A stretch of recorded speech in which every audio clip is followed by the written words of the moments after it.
DPRD Provinsi Jawa Barat yang terhormat, nanti untuk penyampaian jawaban pelaksanaan APBD Provinsi Jawa Barat tahun anggaran 2024 yang akan menyampaikan Saudara Sekda Jawa Barat, karena saya dengan Pak Gubernur pada tahun 2024 belum menjabat, supaya lebih real, lebih tadi sampaikan oleh yang terhormat juga dari fraksi PDIP.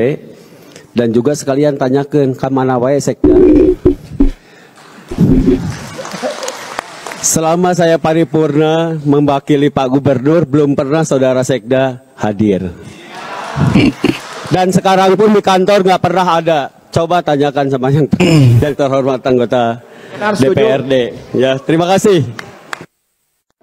Assalamualaikum, sampurasun warga Jawa Barat anu istimewa, kumaha daramang, simkuring nembe dongkap, nembe reureuh wangsul ti Pasir Munjul, Kabupaten Purwakarta.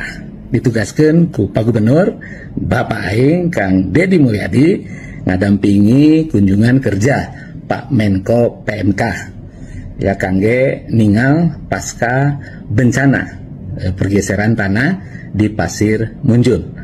Aya 248 jiwa terdampak, 83 kakak, 68 bumi. Ya Pak Menko masih simpati, bantosan, tur ngadorong akselerasi penanganan bencana, utamina pasca bencana, nyata relokasi. Sapi acana Pak Gubernur Ogetos on the spot langsung ke lapangan, kangge mempercepat evakuasi sareng memetakan rencana relokasi. Nemoik itu, rengse mendampingi Pak Menko, simkuring langsung konsolidasi sareng Pak Sekda Purwakarta, sareng kalak BPBD Provinsi, sareng Kabupaten, kangge ngarumuskeun rencana tindak lanjut relokasi, tur mastikeun dukungan logistik, layanan kesehatan, tur nusanesna kangge para pengungsi. Kukituna simkuring ngadugikeun hapunten kasuhun tadi tetiasa ngiring rapat paripurna DPRD. Margi waktosna bersamaan sareng kegiatan di Purwakarta. Sekali deui neda tawakub.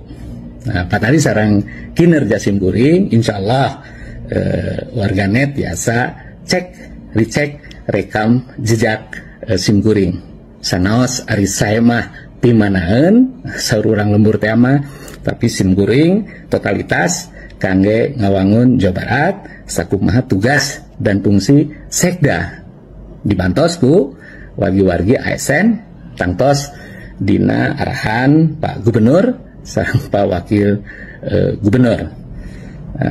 Sakomo deui Pak Gubernur Kang Deddy Mulyadi ngadugikeun ya ASN, dia termasuk Sekda di dalamnya ulah lempoy gitu, tapi kedah pok torolong kudu rancinges ya seueur program Pak Gubernur anu luar biasa, bahkan outside the box ya eta sesapisan ya di backupna upami Sekda sareng jajaran henteu on the spot oge, henteu di lapangan, numawi simkuring anu bertugas kangge ngarumuskeun kawijakan mulai tina identifikasi masalahna, kemudian agenda setting sareng rumus DPR. Oke, jumpa lagi teman-teman.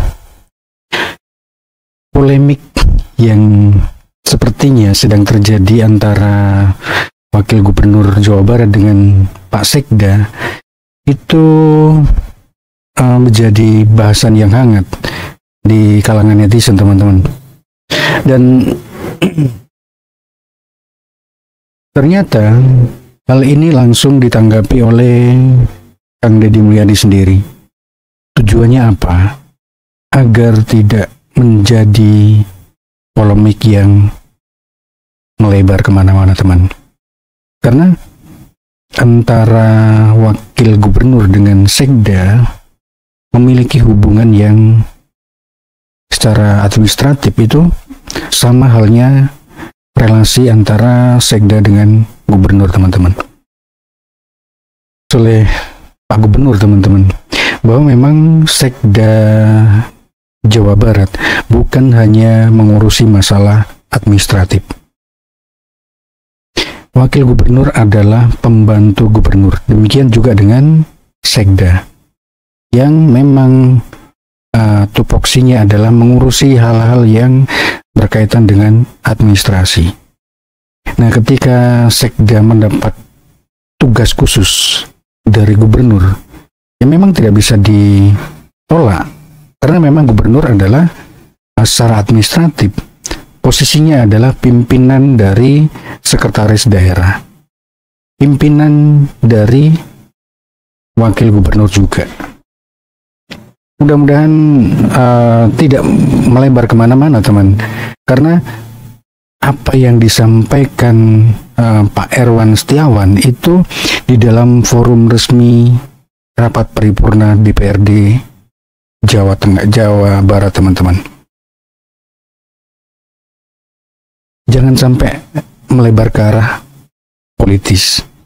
Itu yang ditakutkan. Kenapa? Karena seolah-olah ada ketidakcocokan antara pimpinan di Jawa Barat. Itu, teman.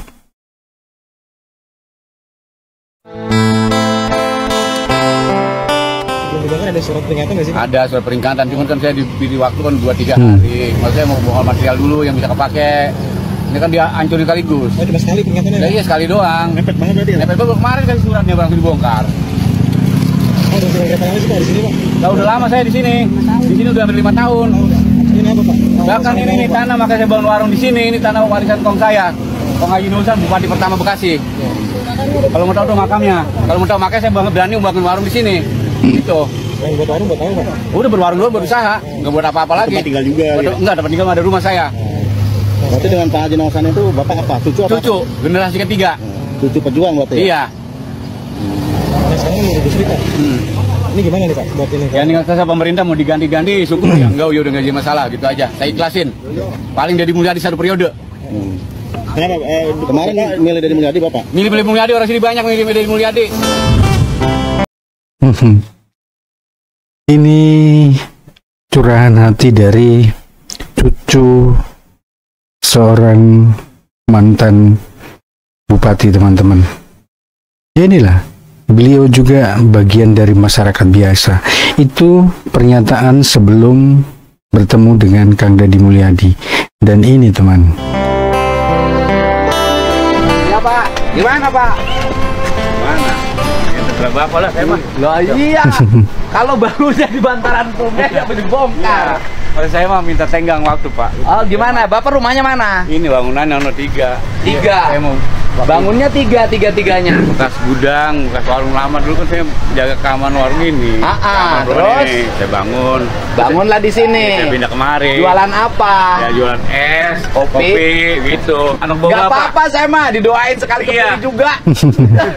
Karena Mohon maaf, Pak, saya kurang kesel. nggak apa-apa. Karena urusannya kalau saya kan mikirnya bukan buat diri saya sendiri. Bekasi harus berubah, jangan begini terus. Betul. Sebagai cucunya Bupati Bekasi. Rak sampah tiap sudut. Perumahan di tengah sawah. Banjir. Banjir dulu Pak. Bangunan liar semua saluran sungai Bekasi Gini berubah. aja, permintaan saya udah sikat aja bangunan liar semua Pak. Sikat aja. Iya. Sikat aja deh Pak yang Kalau kira-kira. sama sikat aja sekarang, Udah Pak. sikat Pak. Biar Bekasi kinclong. Betul. Mohon maaf Pak kata saya Pak. Nggak apa-apa, saya mah biasa. Nggak ada masalah. Tapi- Makamnya udah diperbaikin, makam kakeknya. Itu udah alhamdulillah udah diperbaiki. Mana? Ini makam. Oh ini. Iya. Tapi orang ziarah banyak sih tuh. Banyak suka juga orang-orang Tapi ininya bangunannya bagus, relatif bagus gitu. bagus dia nih sama saudara-saudara itu. Saudara saya yang Oh, bangun. Pemdanya belum bangunin. Belum. Nanti saya sempurnakan bangunannya. Insya Allah mudah amin Pak. Hah? Amin. Ya. Iya. Saya bantu sekarang 20 juta untuk pengecatan segala macam ya. Iya, iya Pak. Mau diterima Amin. nggak? Terima Pak. Makam, menghormati leluhur. Betul. Nih, Terima kasih Pak.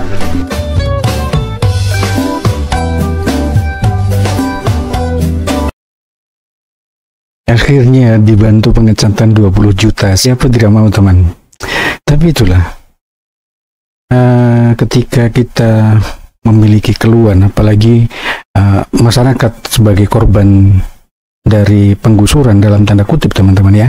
Karena memakai tanah milik negara itu memang tidak diizinkan, kecuali memang ada ketentuan khusus yang mengizinkan untuk memakai tanah negara. Kita sudah mendengar dari banyak masyarakat ketika mendirikan bangunan di tanah milik negara, kemudian digusur. Bahkan Kang Deddy sendiri menjuluki salah satu bupatinya sebagai bupati tukang gusur. Dan Kang Deddy Mulyadi yang memberikan santunan untuk biaya hidup sementara, teman-teman. Itu menariknya. Selain digusur, ditertibkan, mereka diberikan jaminan selama 1 tahun untuk biaya makan, untuk biaya kontrak, sebelum mencari tempat tinggal yang baru, teman. Luar biasa, sebuah ide yang mungkin selama ini belum pernah diterapkan di pemerintahan daerah dimanapun, teman. Baru di Jawa Barat. Selama ini kita mendengar penggusuran itu selalu menimbulkan demo, kemudian banyak masyarakat yang kontra, tetapi berbeda dengan di Jawa Barat. Hampir semua elemen masyarakat mendukung. Bahkan pemilik rumah yang digusur pun tidak sedikit yang turut mendukung, teman-teman. Artinya apa? Kebijakan yang memang sudah direncanakan oleh Gubernur Jawa Barat didukung oleh masyarakat. Untuk siapa? Demi kepentingan masyarakat juga. Gila, teman.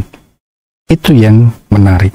Dan ini dari channel YouTube Kang Deddy Mulyadi lebih menarik lagi. Pak, saya korban gusur juga. Jangan bilang korban gusur, Pak. Iya, iya. Jangan. Saya Bapak cuma jangan nanya, Pak. bukan sini. Iya. Jadi jangan bilang korban gusur. Iya. Jangan. Korban penertiban mungkin. Bukan korban. Jangan bilang korban gusur, teman. Oh, bukan. Enggak, Bapak bukan Ditertibkan. korban. Justru kalau mau jujur-jujuran, Iya. tanah pengairan korban Bapak. Hmm. Iya. Ya nggak korban juga sih, Pak. Korban.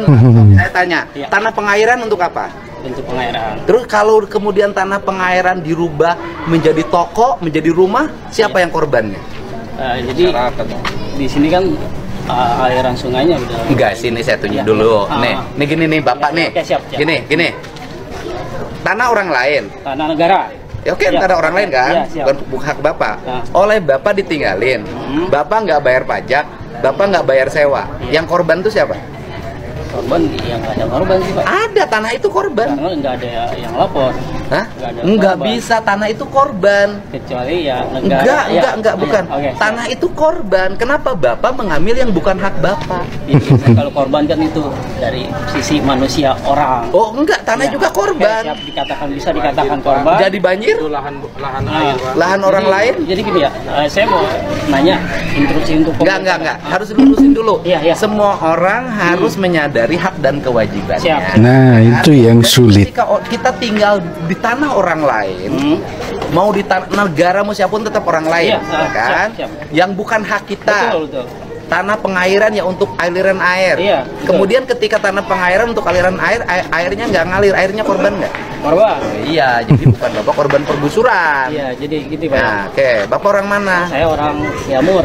Jamur. Kemarin kantor saya yang di pinggir jembatan. Terus itu. Bapak di situ bikin counter. Iya, betul. Ya, makanya. Kantor tinggal di situ juga. Bapak sudah tinggal di situ. Iya, jadi- counter di situ usaha, tidak bayar, Iya, ya kan? Tidak bayar. Tidak bayar. Terus dibongkar. dibongkar. Kalau Jadi- saya balik, Iya, saya gimana sih- kalau kita hitung ke belakang, Bapak di situ kasih sewa? Oke, siap. Saya sih cuma mau nanya, Pak. Enggak. Gini, saya mau nanya. Ya, kita benerin. Iya, saya mau nanya, ini instruksi dari siapa ya? Saya yang Mungkin instruksikan. dari Bapak. Nah, saya kan pengen tanya doang nih ya, urgensinya gitu Pak. Urgensi Nah, apa? kemarin kan sebelah kiri tuh ya, banjir itu emang banjir. Jadi Oke. emang harus normalisasi itu wajar. Nah, untuk yang ini kan sawah juga udah jadi perumahan semua. Kemarin yang banjir besar seperti itu, Pak, itu air tuh nggak ada setetes pun di sini, kagak ada lempahan ke sini. Berarti kan emang aliran itu sudah mati. Iya. Kenapa mati? Ya karena emang dari hulunya nggak ada aliran lagi. Karena emang sawah di sini udah jadi perumahan semua. Terus? Gitu. Nah, jadi saya pengen tanya urgensinya apa gitu?